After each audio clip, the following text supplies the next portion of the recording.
Also, for example, in Matthew 13, Jesus uses this to describe here a picture of a person who's actively trying to harm someone else, in the one who is the enemy who sowed weeds in that parable of the tares, or the parable of the weeds. You remember they came and sowed weeds among the good crop. You can go and read that on your own if you would like in Matthew 13. But there's an enemy who is trying to cause harm. Galatians 4 and verse 16. Sometimes enemies can be perceived because Paul says, as he's writing to the church in Galatia, he says, "Have I now become your enemy because I tell you the truth?"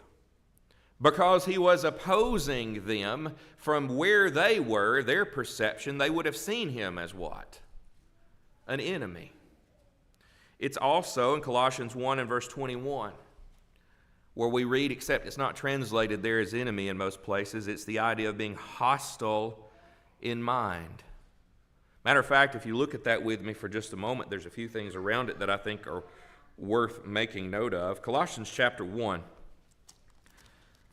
Because this is where it starts to relate to us. Why is it that it's important that we do this? What are we doing when we imitate God? Well, when we do this, really what we're doing is we're imitating what God has already done for us.